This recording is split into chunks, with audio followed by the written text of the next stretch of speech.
So guys, welcome back to the channel. Today we're going to be installing those new BC Racing lower bolts for the bottom hats of the rear coilovers. In the last video I chopped them pretty short, so they're pretty much ready to install. All I need to do is jack up the car, take out the bolt that's holding this in, and then hopefully I can unthread this all the way off of the rear shock, the bottom portions. But if I do remember, these are pretty long, they're like up here, so hopefully I can unthread it while the coilover is still in the car. I don't want to pull the coilover out just to replace this, but we'll make it work. We'll figure something out. So we're gonna go ahead and jack up the car, put the car in Jackson's of course, and then we're gonna start doing this side. What I'm gonna do is when I install these, I'm gonna max them out. Hi Mayo. So what I'm gonna do is when I install these, I'm gonna max them out, and then we're just gonna adjust the height from the strut itself. Pretty simple. It's just gonna be like a regular coilover, how you're raising it and lowering it. It's just this, for some odd reason on the TSX, is this at the very bottom. Let's get to jack up the car, pulling the wheels off and making this thing go lower. But before I do that, this is the current height. There is a gap. We are gonna get rid of this gap. We're gonna lower down to right here. And I think it might rub a little bit on the bumper, but I'll probably relocate that later. And yeah, that's what it looks like. This front, I need a new fender, because this side looks like it's running more camber, but it's the same amount of camber. It's just because that fender is kind of messed up. This is how it should be sitting, super flush, literally a very small finger gap, and then that rear is the same. Hopefully I can knock this out all tonight. I mean, it shouldn't take too long. So I have a problem. This jack can't raise the rear high enough because my front is too low, and I can't get a jacks underneath, so I'm just using 2 jacks.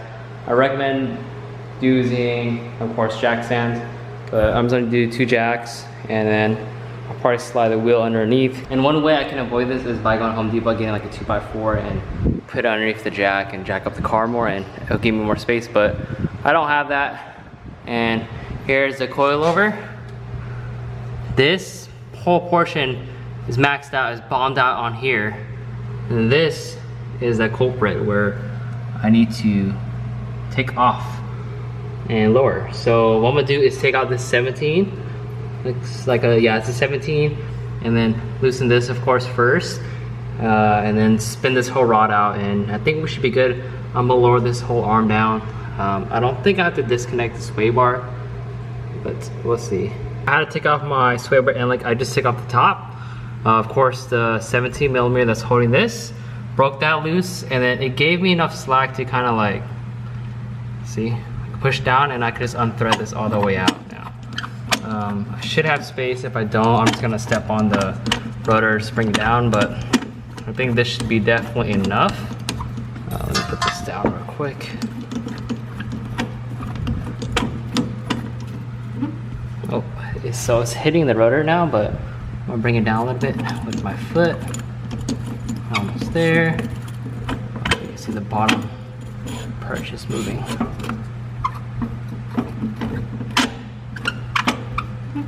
Oh, a little bit more tension.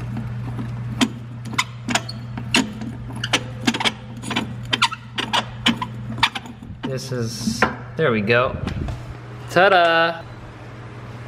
Now we grab the new guy. You can see how much shorter that is.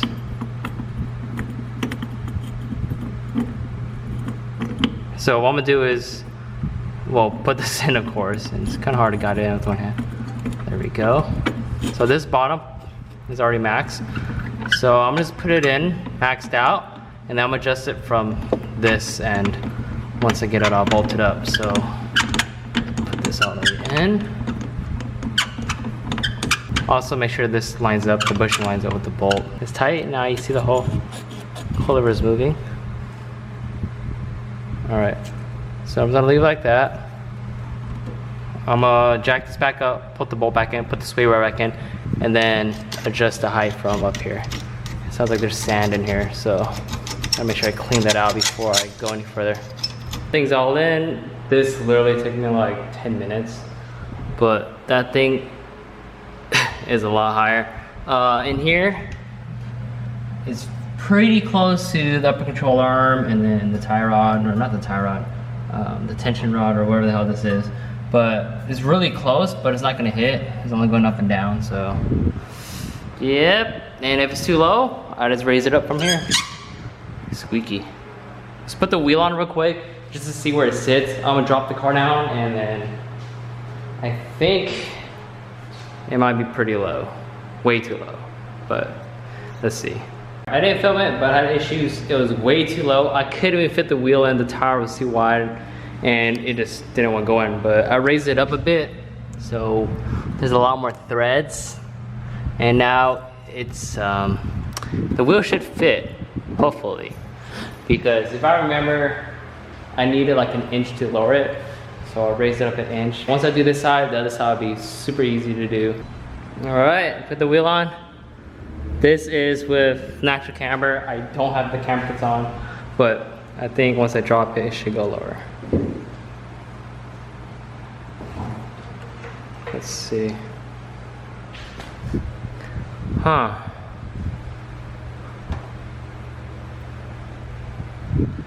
It definitely will rub right here.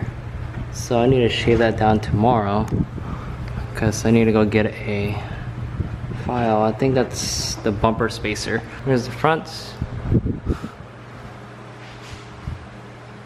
There's the rears. I think the rears, I feel like it's pretty perfect. There's a lot of toe in, so that should come out.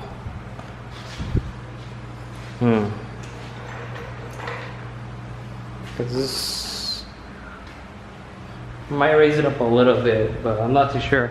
I need to do this side before I finalize like the height, because this side might be messing with that side too. Hey, Mail.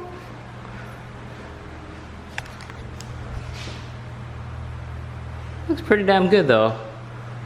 I'm just gonna raise it up a little bit, do the other side, and see where it's at. That side's done. I flipped the car around just so I can have this fan because it's hot in here. I'm gonna do the same thing to this side. Damn, I parked bad, but that is prime fitment. And lines up with this one. Well, this one buckled a little bit, but this is where this one sits. And I think this side is sitting a little bit higher because this side's still high, or I haven't messed with it yet. So I'm gonna do that side real quick, knock it out, show you guys what it looks like. And I think I do have to trim this bumper probably tomorrow. I need to go buy a sander, or not a sander, I forgot to call it, but what the hell do they call it? A file. So I'm gonna go buy a file from like Harbor Freight, like mine assorted one, and just file it down and it should be good. But for the most part, I just drove the car just around. It doesn't rub, and it's pretty crazy. It's natural camber. I haven't even installed rear camber kits. My rear camber kits are actually sitting right here still. I'll probably just keep them and then install them later on in the future if I plan on running wider or more aggressive fitment. But I can't even pull the camber on that side. It's already sitting flush on the fender, so if I pull up the camber, it's, you know, there's no point of me installing those camber kits. So I'd rather just keep the stock control arms or stock upper control arms and just leave it there. But I'm gonna knock this out real quick, and she should be looking good. I need to get alignment though. It's really towed in bad. I could tell by the where it's riding. Guess can't really see, but it's towed in pretty bad. Come here. Yeah. Good boy. We're so awkward. This side's all done. Hopefully it's the same height. I measured the other side and this side.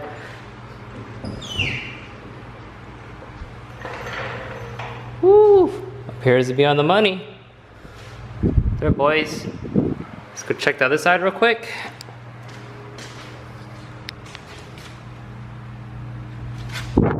Perfect. Both sides are even. Car looks so much better lower. I always tell people this, fitment. I also tell people this, ride height is key to making a car look good. You can have baller wheels, $4,000 wheel T, there's some SLs, but if you're not that low, if you're gapped, monster truck out with a gap, doesn't look right. Now if you look at this, look how much better that thing looks by just adjusting the ride height. You guys saw it before, it wasn't the best. Yeah, this went back down to how it was, right on this line. There we go.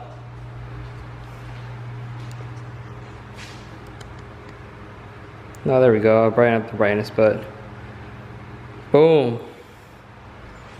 Amazing, looking so much better. And I forgot to mention, these look so good on the Brembos, like the red. On these, they didn't look that bad, but on the RE30s, perfect.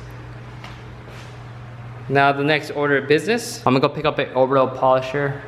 This I'm gonna wrap black. I'm gonna sand it down first and then wrap it black. I need to get new hood hinges. I got a new wiper cowl on the way. This thing is faded and also is torn up because the hood flew open. I need a new windshield. This thing's cracked, so I can put the Hybrid Racing banner. And then, yeah, this thing is not sitting properly, but the ride height looks good. And of course, these different hood. Might do that hood, or like I said in the last video, might just do a full carbon hood. I don't know yet. I think the carbon will look pretty good on this color because it's a dark color.